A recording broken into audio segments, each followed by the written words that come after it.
સ્વાધ્યાય 2.2 નું આપણે અહીંયા આગળ સોલ્યુશન જોઈએ તો સ્વાધ્યાય 2.2 ની અંદર પહેલી રકમ આપેલી છે, તમે ધ્યાનથી જુઓ ચોપડીની અંદર કે શું કહેલું છે કે એક સંખ્યામાંથી 1/2 બાદ કરીને મળતા પરિણામને 1/2 વડે ગુણતા જો 1/8 મળે તો તે સંખ્યા શોધો। હવે આ પ્રકારની જે રકમ છે એની અંદર શું કરવાનું કહ્યું છે તો આપણે પહેલા એનું ધ્યાનથી વિસ્તરણ કરીએ કે એક સંખ્યામાંથી 1/2 બાદ કરીએ। હવે એક સંખ્યા એટલે કઈ સંખ્યા જેને આપણે જાણતા નથી, તો આપણે શું લખીશું કે ધારો કે કોઈ એક સંખ્યા x છે, એના માટે શું ધારી લીધું x। હવે આગળ જોઈએ તો આ સંખ્યામાંથી શું કીધું છે કે 1/2 ને બાદ કરવામાં આવે, તો આ સંખ્યામાંથી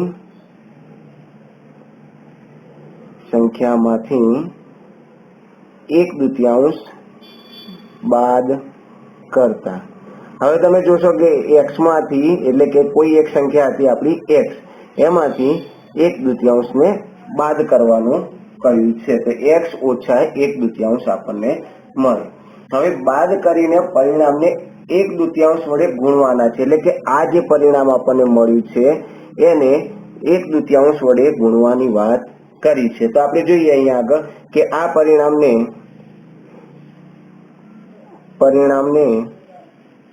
1/2 વડે ગુણતા હવે તમે જુઓ કે આને પરિણામ જે આપણને છે કે x ઓછા 1/2 એને આપણે 1/2 વડે શું કરી દેવાનું છે, ગુણાકાર કરી દેવાનો છે।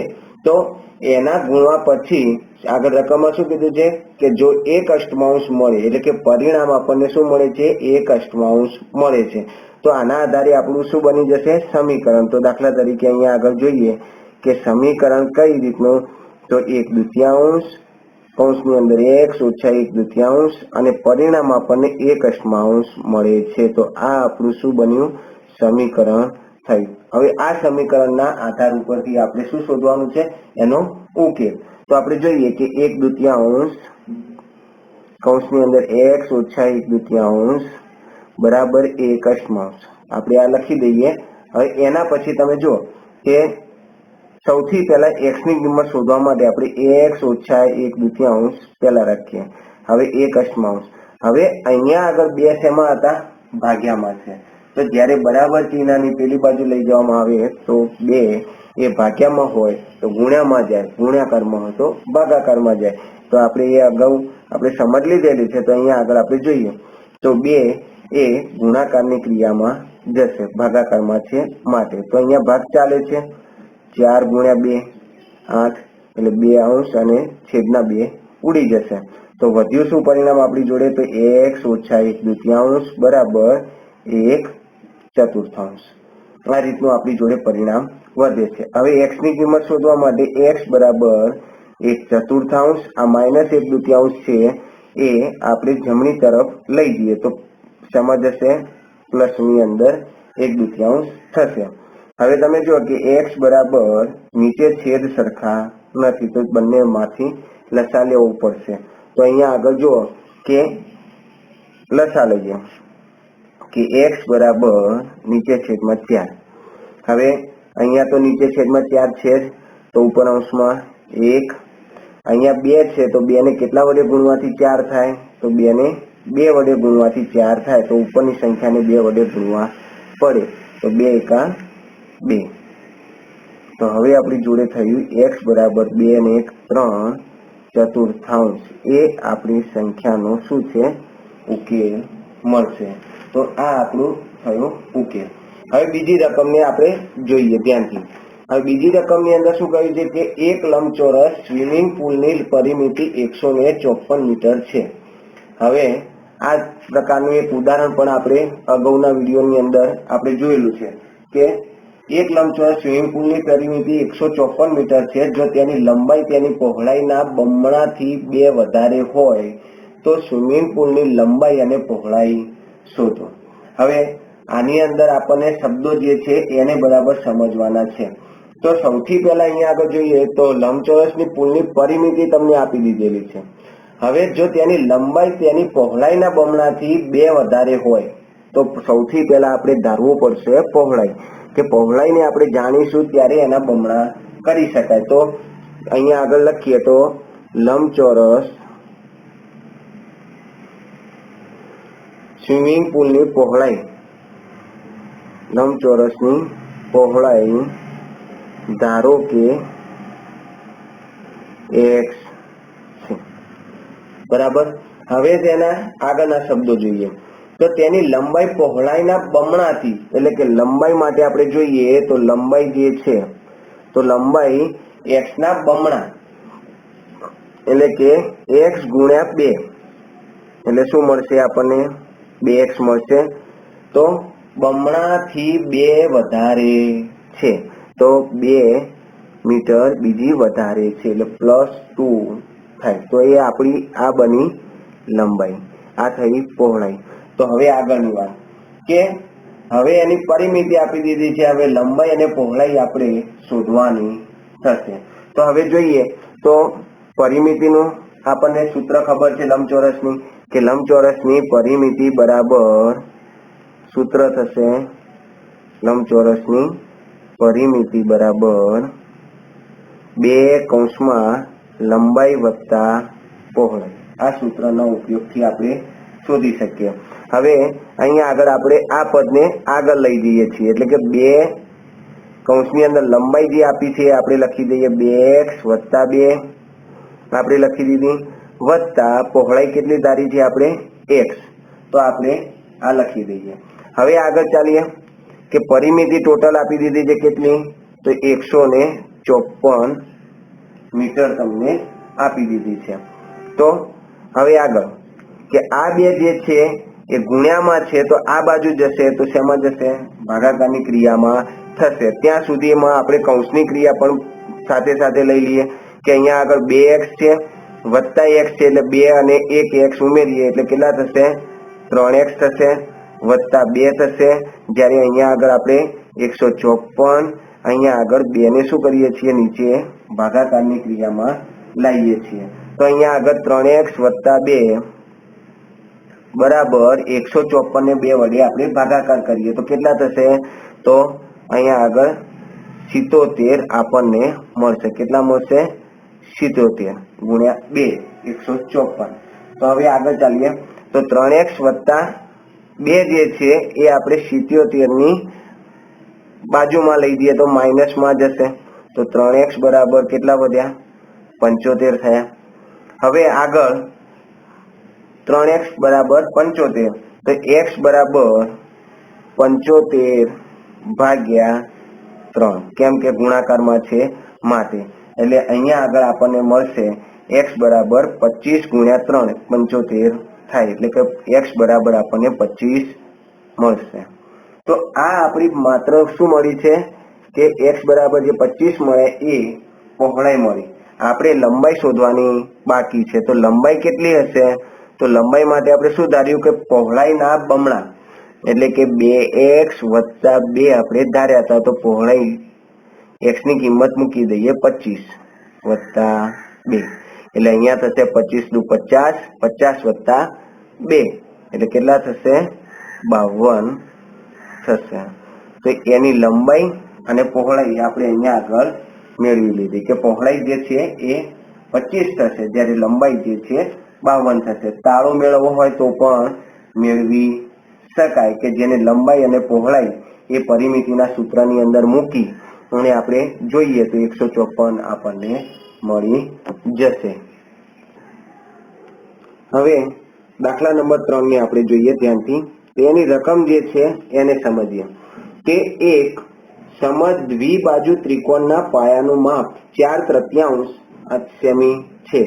જો ત્રિકોણની પરિમિતિ 4.215 સેમી હોય તો ત્રિકોણની 2 સમાન બાજુઓની લંબાઈ શોધો. તો સૌથી પહેલા ત્રિકોણની બાજુઓના આધારે આપણે અગાઉના ધોરણમાં શીખી ગયા છીએ કે ત્રિકોણની બાજુઓના આધારે 3 પ્રકાર પડે: સમબાજુ ત્રિકોણ, સમદ્વિબાજુ ત્રિકોણ અને વિષમબાજુ ત્રિકોણ. તો અહીંયા આગળ સમદ્વિ ત્રિકોણ બાજુની વાત કરી છે. તો સમદ્વિ એટલે કે 2 બાજુઓના માપ સરખા હોય, बराबर है। અને ત્રીજી બાજુ જે પાયાનું માપ છે એ તો તમને રકમમાં આપી દીધું છે। તો આ દાખલાને આપણે જોઈએ। ચલો, તો સમજ દ્વિબાજુ ત્રિકોણની સરખી બાજુઓની, ધારો કે સરખી બાજુઓની લંબાઈ x છે, બરાબર। કારણ કે અહીંયા આગળ બંને બાજુઓની લંબાઈ આપી નથી, તો બંને બાજુઓ માટે આપણે x લેવા પડશે। હવે જો કે પાયાનું માપ તમને 4/3 આપી દીધું છે અને બીજું રકમમાં શું આપી દીધી છે? પરિમિતિ। તો ત્રિકોણની પરિમિતિ બરાબર આપણે સીધી વસ્તુ લખીએ આપણે કે ત્રિકોણની પરિમિતિ બરાબર ત્રણેય બાજુઓનો માપનો સરવાળો થશે। આવું કે ત્રણેય બાજુઓના માપના સરવાળો કરીએ એટલે એની પરિમિતિ થશે। તો અહીંયા આગળ આપણે જોઈએ કે ત્રિકોણની પરિમિતિમાં ત્રણેય બાજુઓના માપ, તો સૌથી પહેલા બે બાજુઓ એટલે કે x વત્તા x, બે બાજુઓ લીધી। હવે બીજું કે 4/3 પાયાનું માપ છે, તો ત્રીજી બાજુએ પાયો જે છે એનું માપ 4/3 બરાબર એની કુલ પરિમિતિ આપણને આપી દીધી છે કે 4.215। હવે આગળ ચાલીએ તો x વત્તા x એટલે 2x બરાબર 4.215 છે, એનું આપણે અશુદ્ધ અપૂર્ણાંકમાં ફેરવી દઈએ તો 15 × 4 60 અને 2 62 થશે। તો 62 નીચે છેદમાં 15 અને આ 4/3 એ પ્લસમાં છે એ પેલી બાજુ લઈ જતા આપણને માઇનસમાં ફેરવાશે। હવે તમે જો કે 2x બરાબર 15 અને 3, તો અહીંયા છેદ સરખા નથી, તો શું લેવું પડશે? લસા। તો અહીંયા આગળ 15 શું આવશે? લસા। તો અહીંયા નીચે છેદમાં 15 છે, તો ઉપરની સંખ્યા ને 1 વડે ગુણતા 62 મળશે। અહીંયા 3 છે, તો કેટલા વડે ગુણવાથી 15 થાય? તો 5 વડે ગુણવાથી 15 થાય। તો ઉપરની સંખ્યાને પણ 5 વડે ગુણવા પડે, તો 5 × 4 કેટલા થશે? 20 થશે। હવે તમે જો કે 2x બરાબર અહીંયા આગળ 62 માંથી 20 જશે, કેટલા વધશે? તો 42, નીચે છે 15, આવું પરિણામ થશે। હવે આગળ કે અહીંયા આગળ ભાગ ઉડતા નથી, અથવા તો ઉડતા હોય તો આપણે ઉડાડી શકીએ। તમે જુઓ કે x બરાબર અહીંયા આગળ ત્રણેય ભાગ ચાલે છે, બરાબર છે કે 4 અને 2 6, એટલે ત્રણેય ભાગ અહીંયા આગળ ચાલશે કે અહીંયા આપણે ચલાવીએ 5 તરી 15, તો અહીંયા આગળ 3 એકા 3 1 3 4 14 તરી 42, 3 ગયા 3 ગયા, તો x બરાબર 14/5 આપણે લખી શકીએ। 2x બરાબર 14/5। હવે આગળની ક્રિયા કે 2x જે છે એમાં x ની સાથે 2 ગુણાયેલા છે એટલે કે 14/5। હવે આ ગુણ્યામાં હતા એ અહીંયા આગળ જશે એટલે શેમાં જશે? ભાગાકારની ક્રિયામાં જશે। તો આપણે એનો વ્યસ્ત એટલે કે 1/2 લખી શકીએ। હજુ ભાગ ચાલે છે આનાથી કે 7 × 2 14 થાય, તો 2 અને 2 ઉડી જશે એટલે x બરાબર 7/5 થશે। અને આપણે મિશ્રમાં ફેરવવું હોય તો 5 એકા 5 અને 2, તો આ 1.2/5 એ આપણે જવાબ કહેવાય કે લંબાઈ બરાબર કેટલી હશે? તો 1.2/5। તો આ રીતે ત્રીજા નંબરનો જે વ્યવહારિક કોયડો હતો એને આપણે સોલ્યુશન કર્યું। હવે દાખલા નંબર 4। હવે દાખલા નંબર 4માં જો કે બે સંખ્યાઓનો સરવાળો 95 છે, એક સંખ્યા બીજી સંખ્યા કરતા 15 વધારે હોય તો તે સંખ્યા શોધો। હવે એક સંખ્યા બીજી સંખ્યા કરતા 15 વધારે એટલે કે એક સંખ્યા નાની છે અને એક સંખ્યા એના કરતા 15 વધારે એટલે કે મોટી છે। તો આપણે ધારો કે નાની સંખ્યા બરાબર x છે। હવે મોટી સંખ્યા કઈ બને? તો નાની કરતા શું કીધું છે? 15 વધારે, એટલે કે મોટી સંખ્યા કઈ હોય? તો x વત્તા 15 થશે કે x કરતા 15 વધારે છે એટલે કે x વત્તા 15 હશે. હવે આ બે સંખ્યાઓનો સરવાળો તમને આપી દીધો છે એટલે કે સમીકરણ બરાબર લખવું હોય કે નાની સંખ્યા એટલે કે x વત્તા 15 બરાબર એનો સરવાળો છે 95. હવે આ 2x થશે 2x વત્તા 15 બરાબર 95. તો આ આપણું બની ગયું સમીકરણ. હવે આના ઉપયોગથી આપણે ઉકેલ મેળવીએ તો 2x બરાબર 95 આ વત્તા 15 છે એ પેલી બાજુ જશે એટલે ઓછા 15 થશે. તો 2x બરાબર કેટલા વધશે તો 5 માંથી 5 ગયા 0 9 માંથી 1 ગયા એટલે 8 એટલે કે 80 વધ્યા. હવે x બરાબર 80 આ બે ગુણાકારમાં છે એ અહીંયા આગળ આવશે એટલે કે ભાગાકારની ક્રિયામાં જશે તો x બરાબર 40 દુ 80 2 અને 2 જશે તો x બરાબર 40. તો આપણો ઉકેલ હજુ આવ્યો નથી એટલે કે x આપણે શોધી કાઢ્યો એટલે કે નાની સંખ્યાને આપણે શોધી લીધી પણ મોટી સંખ્યા આપણે શોધવાની બાકી છે. એટલે પરીક્ષામાં પણ આવું ધ્યાન રાખવું કે આટલી ક્રિયા પત્યા પછી મોટી સંખ્યા આપણે લેવા માટે જે ધાર્યું હતું એ કે નાની સંખ્યા પછી મોટી સંખ્યા કેટલી વધારે છે તો x વત્તા 15 વધારે હતી તો x ની કિંમત 40 વત્તા 15 એટલે કે 5 અને 55 થશે. તો મોટી સંખ્યા એ 55 અને નાની સંખ્યા એ 40 થશે. તો આ રીતે આપણે ચોથા દાખલાનો ઉકેલ મેળવી લીધો. હવે આગળ ચાલીએ કે 5મા નંબરના દાખલાની અંદર બે સંખ્યાઓનો ગુણોત્તર 5:3 અને તેમનો તફાવત 18 હોય તો તે સંખ્યાઓ શોધો. આ પ્રકારની એક રકમ આપેલી છે. તો અહીંયા આગળ તમે જુઓ કે 5મા નંબરના દાખલામાં તફાવતની વાત એટલે કે બાદબાકીની વાત છે અને બે સંખ્યાઓનો ગુણોત્તર આપી દેવામાં આવેલો છે. તો એ બે સંખ્યાઓનો ગુણોત્તરના આધારે આપણે પહેલા સંખ્યાને ધારી લઈએ કે ધારો કે કોઈ એક સંખ્યા x છે. હવે આગળ ચાલીએ તો આ x છે. હવે એમના ગુણોત્તર આપ્યા છે કે 5:3. તો એક સંખ્યા કઈ હશે 5:3 એટલે કે પહેલી સંખ્યા એ 5x થાય બરાબર. અને બીજી સંખ્યા જે છે એ બીજી સંખ્યા એનો ગુણોત્તર 3 આપેલો છે એટલે કે 5:3 એટલે કે 3 ગુણ્યા x થશે. એટલે કે બે સંખ્યાઓમાં કઈ તો 5x અને બીજી એક થશે 3x.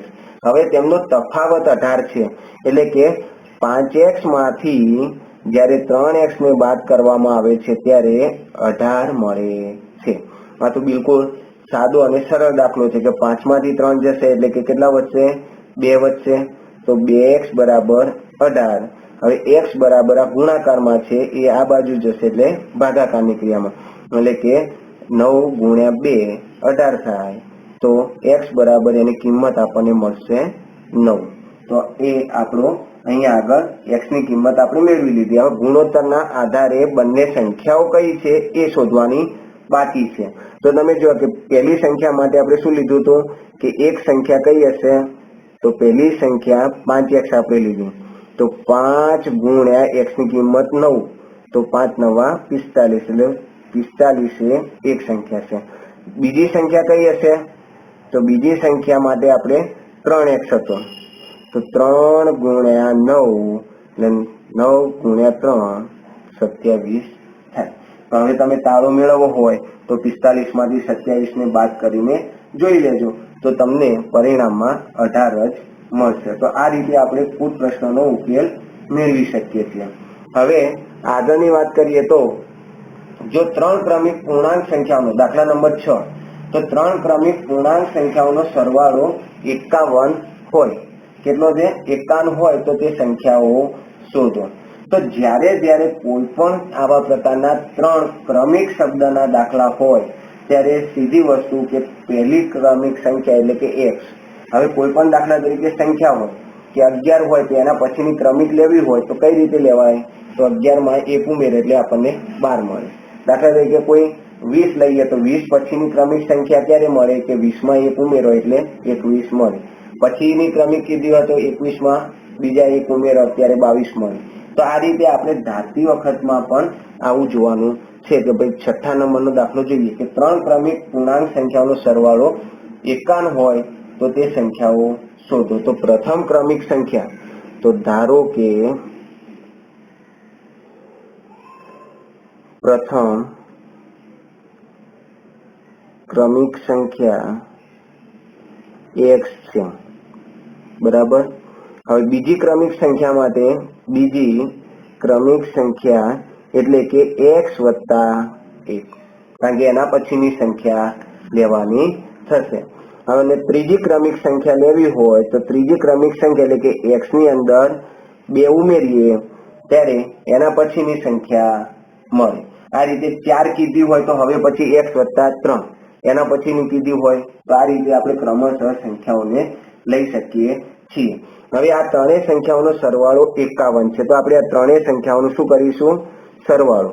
એટલે કે સમીકરણ કઈ રીતે? તો x વત્તા 1 વત્તા x વત્તા 2. તમે જુઓ કે આ પહેલી સંખ્યા, આ બીજી સંખ્યા, ત્રીજી સંખ્યા, ત્રણેય સંખ્યાઓનો સરવાળો કેટલો કીધો છે? 51. તો સમીકરણ આપણું થશે, સમીકરણ બરાબર x અને x. કેટલા x છે? 3x. 1 અને 2 કેટલા થશે? 3 બરાબર 51 થશે. તો આ આપણું થયું સમીકરણ. હવે આપણે એનો ઉકેલ મેળવીએ. તો 3x બરાબર 51, આ વત્તા 3 પેલી બાજુ જશે બરાબર ચિહ્નની, તો -3. તો 3x બરાબર 51 માંથી 3 જશે એટલે કેટલા વધશે? 48 થશે. તો 3x એટલે કે x એ 3 સાથે ગુણાયેલા છે એટલે કે 3 ભાગાકારની ક્રિયામાં જશે. તો અહીંયા આગળ x બરાબર 16 તરી 48 ભાગ ચાલે છે. તો x બરાબર આપણને 16 મળ્યા. એટલે કે પ્રથમ સંખ્યા આપણને મળી ગઈ. હવે જો કે આગળની પ્રોસેસ. તો બીજી સંખ્યા કઈ હશે? તો બીજી સંખ્યા માટે આપણે શું લીધું હતું કે x વત્તા 1 એટલે કે 16 વત્તા 1 એટલે બીજી સંખ્યા આપણને મળી 17. ત્રીજી સંખ્યા માટે આપણે શું લઈએ છીએ? તો x વત્તા 2 એટલે કે 16 વત્તા 2 એટલે આપણને ત્રીજી સંખ્યા મળશે. હવે જો તમે પહેલી સંખ્યા કઈ? 16, એના પછીની 17, 18, ત્રણેય કેવી છે? ક્રમિક સંખ્યાઓ છે. આ ઉપરાંત તમારે તાળું મેળવવું હોય તો 16, 17 અને 18 સંખ્યાઓનો સરવાળો કરો તો આપણને એનો ઉકેલમાં પણ 51 સંખ્યા મળી જશે. હવે દાખલા નંબર 7 ની વાત કરીએ. તો 8ના 3 ક્રમિક ગુણિતનો સરવાળો 888 છે. તો તે ગુણિત શોધો. હવે આ જે દાખલો જે છે એ ઉદાહરણ આગળના વિડીયોની અંદર ઉદાહરણમાં સમજાયેલો છે, માટે આ ઉકેલ આખો શોધવામાં નહીં આવે. હું ફક્ત એની શું આપું છું? હિન્ટ જ તમને આપીશ. તો દાખલા નંબર 7 ની અંદર તો ઉદાહરણના જેવો જ છે સેમ, કે 8ના 3 ગુણિત કીધા છે. તો પહેલો ગુણિત ધારો કે અહીંયા શું લેવું પડશે? તો તમારે ધારો કે પહેલો ગુણિત x લેવો પડશે. બીજા ગુણિત માટે આપણે વાત કરેલી છે. બીજો ગુણિત કયો થશે? તો x વત્તા 8 એટલે કે જે સંખ્યા મળી એમાં 8 ઉમેરીએ એટલે આપણને બીજો ગુણિત મળે. ત્રીજો ગુણિત લેવો હોય તો 8નો, તો ત્રીજો ગુણિત બરાબર x વત્તા 8 વત્તા 8, 2 વખત 8 ઉમેરવા પડે એટલે કે 8 વત્તા 8 એટલે આપણે બીજા ગુણિત લેવો હોય તો 16 ઉમેરીએ તો ગુણિત મળશે. હવે આ ત્રણેયનો સરવાળો એટલે કે x વત્તા 8 વત્તા x વત્તા 16, આનો સરવાળો 888 થાય છે. હવે તમે જુઓ કે સમીકરણ બરાબર x અને x કેટલા છે? તો 3x અને 16 અને 8 કેટલા થશે? 24 બરાબર 888. તો આ સમીકરણના આધારે તમારે ઉકેલ મેળવવાનો છે. જે આગળ ઉદાહરણમાં 11ના ગુણિતની વાત કરી છે એ જ પ્રકારનું ઉદાહરણ છે, માટે અહીંયા સુધીનો દાખલો રાખીશ અને બાકીનો પ્રયત્ન તમારે જાતે કરવાનો થશે. હવે આ દાખલા નંબર 8ની સમજ એ આવતા વિડીયોની અંદર આપણે વાત કરીશું.